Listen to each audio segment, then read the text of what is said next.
No, closer. More closer? Yeah. I think that's better. Well, I haven't prepared any speech. I will be sort of all over the place, but I guess I'm really grateful for the opportunity, and I want to speak my mind. When I joined politics, I thought I will be free in speaking my mind, and I will be also helping other people being able to express myself. But my experience so far of politics is complete opposite. I have realized actually I have chained myself within the standing orders and rules and the political correctness and everything. So I also do let you down, and I am also part of the problem. And I tell you what, Black Lives Matter or George Floyd, there are two words that comes to my mind. One is institution, and two is inequality.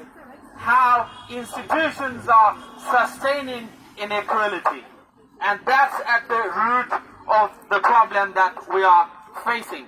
And let me tell you something very honestly. I'm not wearing a Black Lives Matter t-shirt, not just because I don't have a 10-pound cash with me, but also I think for us politicians, it's very easy to jump on the bandwagon, wear a t-shirt, and use all the fluffy words in our statement. But if we are not sincere, especially if we have power in institutions, we should be taking meaningful actions to show our solidarity to our brother George Floyd and to show our solidarity to our black brothers and sisters. And I'll give you an example. I will give you an example here locally. I set up a petition, as many of you may know, and that has resulted to bringing down a slave trader, one of the chairmen of West India Dock, who used to own 526 slaves when he died. And West India Dock was right at the center of transatlantic slave trade. And his statue was not brought in here and celebrated and glorified in 60s or in 30s or in 1900s. No, it was in 1997. Who brought it here in 1997 and glorified a slave trader? We have to ask those questions. Go to Wikipedia and you will find they have hidden those information who were behind bringing a slave trader and glorifying them in front of our doorstep in Tower Hamlets. Now I tell you what, after finishing off or after letting go of the slave trader Robert Milligan, was it the end of it? We have seen in television interviews and all the statesmen and everything. No, that's not the end of it. What about George Hibbert? He was the first chairman of West India Dock. So people in position of power, what have you done since then? What have you done since then? Why you are not making a decision in removing Robert Milligan's street's name? Why not? You have to ask yourself those questions. Otherwise, as I said, it's very easy for me to jump on the bandwagon, use all the funky words and hide behind all the management jargon bullshit. I'm sorry, excuse my friends, but I'm very angry. I'll tell you another thing. I'll tell you about our struggle.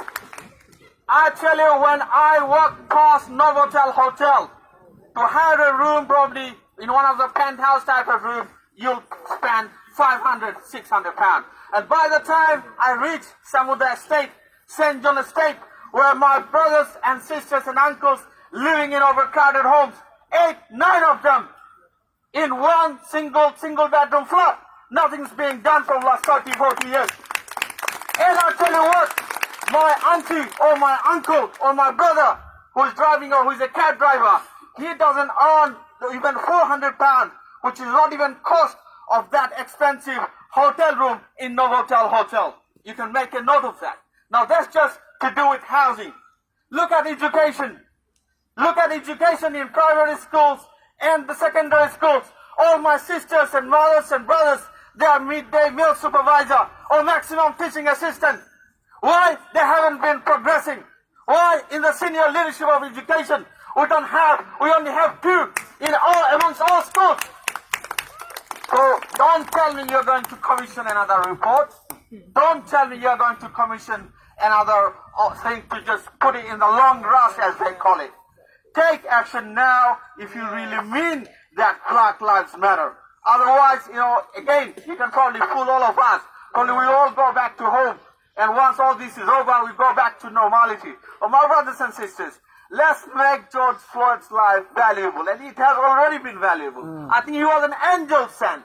Look at us. Because of him now, we are all able to rise and ask questions and pose serious questions to establishment, to institutions. And I'll tell you how inequality feels. We are near here for 8 minutes and something seconds. Do you know how racism and inequality feels? Institutions probably put their knees through papers and policies for 9 months, 9 years, 90 years. And that's a bigger slavery. That's a bigger punishment to many of my brothers and sisters here. I don't want to be long, because I tell you what, I am also attending a strategic development committee meeting here. There is proposal of another 5 buildings, 30-story building being proposed here. And I'll tell you what, did development work for my brothers and sisters in Hamlets? No. There is 35 billion in terms of economic productivity in Hamlets. It's the 3rd richest borough, 3rd richest local authority in this country. Then why should my mothers and brothers should go hungry? Why should my brothers and sisters should not have jobs? Why should they suffer unemployment? Because of institutions. Because of institutions. So brothers and sisters, I said, I don't want to be long looking into Boris Johnson, which I cannot probably change it, and so on. I want to look into Tower Hamlets. Look into institutions by institutions. Look into their diversity figures. And then take it from there.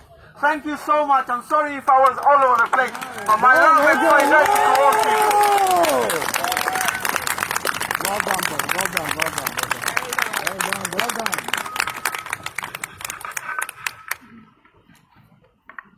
Health and safety first. Thank you so much.